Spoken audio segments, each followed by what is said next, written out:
Bismillahirrahmanirrahim. Assalamualaikum warahmatullahi wabarakatuh.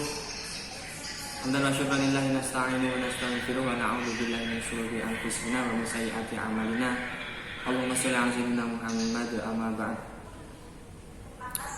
Baik, pada pertemuan kali ini kami yang beranggotakan Andrian Maulana dan saya sendiri yang pada pertemuan kali ini akan mempresentasikan dari mata kuliah Ilmu Dilalah wal Ma'ajim, yang kebetulan pada pertemuan ini kami akan membahas tentang jenis-jenis makna. Yang pertama, langsung saja tentang pengertian makna. Makna sendiri secara bahasa berasal dari kata anna, yang artinya melahirkan atau sesuatu yang dilahirkan gitu. Makna sendiri sejatinya sudah berada dalam benak manusia sebelum diucapkan, kemudian diapresiasikan atau diterapkan pada kalimat yang mengandung makna, sehingga kata tersebut dapat dipahami secara individu dan secara orang pada umumnya, ditangkap memiliki makna. Kemudian untuk jenis-jenis makna sendiri ada 12 macam pembahasan jenis makna pada pembahasan ini. Yang pertama, makna secara leksikal. Makna secara leksikal adalah makna yang mana makna tersebut sesuai dengan hasil observasi sebenarnya. Semisal suatu contoh kata benda padat atau semisal batu. Batu adalah sesuatu yang benda padat yang keras. Itu sesuai dengan tangkapan panca indera manusia, bahwa yang sebenarnya batu itu keras. Itu juga dengan makna air. Air adalah sesuatu yang cair, sesuatu yang yang lembek begitu. Jadi yang sesuai maknanya sesuai ditangkap dengan panca indera kita begitu. Kemudian makna secara gramatikal. Makna secara gramatikal di sini adalah contohnya suatu kata yaitu secara sendiri, misalkan baju gitu, akan memiliki makna tertentu jika mendapatkan imbuhan makna, seperti imbuhan kata seperti ber dengan makna, maka jika digabung bermakna maka akan menghasilkan suatu makna sendiri. Begitu juga dengan baju, jika ditambah dengan imbuhan me dan ditambah memakai, misalnya me dan makai dan baju, maka akan menjadi susunan kalimat utuh memakai baju, maka akan membentuk suatu gramatikal makna, yaitu memakai baju. Artinya mengenakan atau sedari tidak mengenakan baju menjadi mengenakan baju. Kemudian yang ketiga adalah makna secara kontekstual. Makna secara kontekstual di sini dapat dipahami sesuai dengan konteks kalimat tertentu. Misal kata kepala jika ditulis secara sendiri maka belum bisa dipahami karena maknanya masih global atau masih belum spesifik. Akan tetapi jika makna kepala tersebut disandingkan dengan suatu kalimat yang ditendaki pada konteks tertentu, misalnya rambut di kepala nenek sudah memutih, artinya rambut yang berada di kepala si nenek sekarang sedang mengalami keputihan atau maaf, mengalami uban, ada ubannya begitu.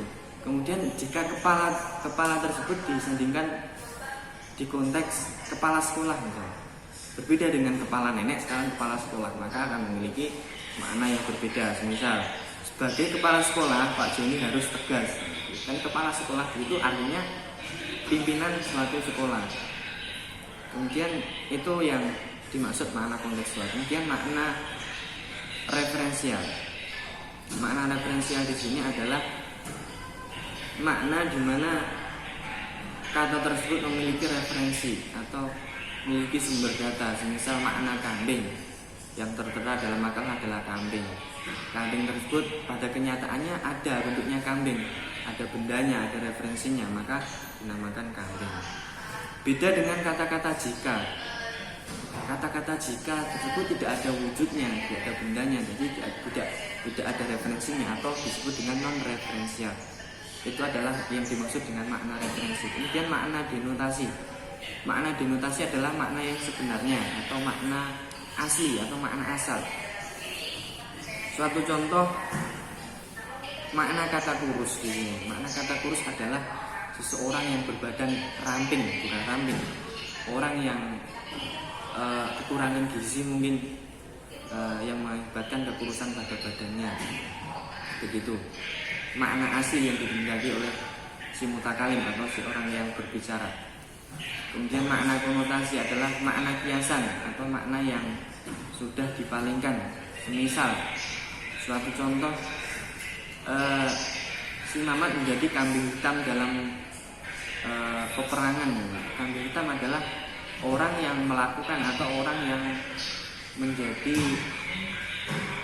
sasaran, telah melakukan suatu keonaran atau ya bisa dikatakan begitu. Tapi dalam arti kambing hitam bukan kambing yang berwarna hitam. Kemudian contoh yang kedua adalah kamar kecil. Kamar kecil di sini dalam makna denotasi atau makna asli adalah kamar yang kecil bentuknya. Akan tetapi secara makna konotasi di sini diartikan sebagai kamar mandi atau kamar untuk buang air gitu.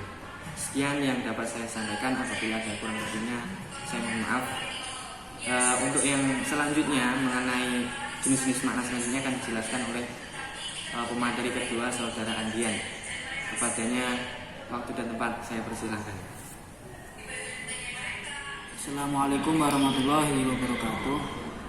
Alhamdulillah, pada kesempatan kali ini saya akan menjelaskan pembahasan mengenai jenis-jenis makna.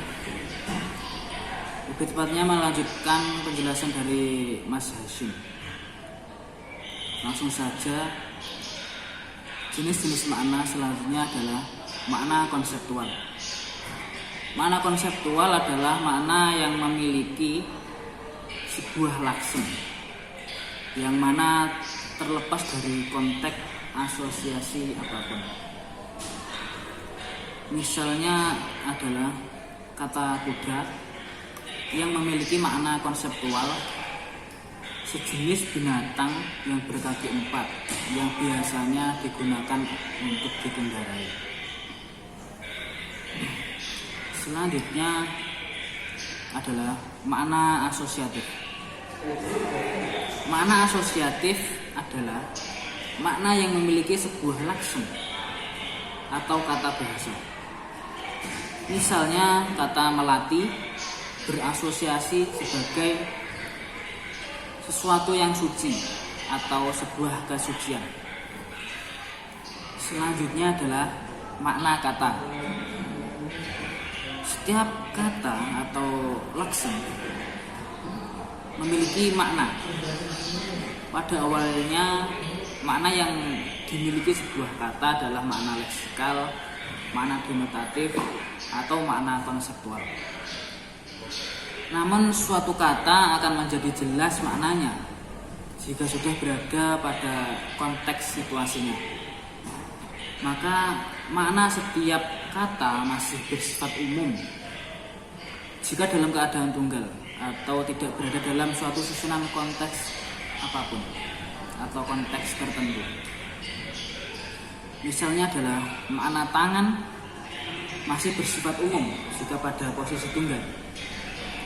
Akan tetapi jika disandingkan pada sebuah susunan kalimat, maka akan menunjukkan makna yang dikehendaki. Misalnya, yang pertama, tangannya luka karena pecahan kaca atau terkena pecahan kaca. Yang kedua, lengannya luka terkena pecahan kaca. Jadi kata lengan dan kata tangan di atas yang sudah disebutkan tadi memiliki makna yang bersinonim atau bermakna sama. Selanjutnya adalah makna istilah. Yang dimaksud makna istilah adalah makna pasti, jelas, dan terang, meskipun tidak bersamaan dengan konteks tertentu. Istilah ini digunakan pada situasi deskripsi keilmuan tertentu. Suatu contoh yaitu seperti tangan dan lengan pada konteks kedokteran, maka memiliki makna yang berlainan. Tangan merupakan bagian dari jari sampai pergelangan tangan, sedangkan lengan merupakan bagian dari pergelangan tangan sampai dengan bahu. Jadi kedua istilah ini tidak saling bersinonim, akan tetapi memiliki makna yang berlainan. Selanjutnya adalah makna idiom. Makna idiom adalah satuan ujaran yang maknanya tidak dapat diramalkan dari makna-makna unsurnya, baik secara leksikal maupun secara gramatikal. Misalnya secara gramatikal, bentuk menjual rumah bermakna yang menjual menerima uang dan yang membeli menerima rumahnya. Tetapi dalam bahasa Indonesia terdapat bentuk contoh, misalnya menjual gigi, tidak memiliki makna seperti yang telah disebutkan tadi, yaitu makna menjual rumah, melainkan menjual gigi bermakna tertawa keras-keras atau tertawa dengan keras. Jadi makna yang seperti dimiliki pada kata menjual gigi tersebut yang dinamakan makna idiomatikal.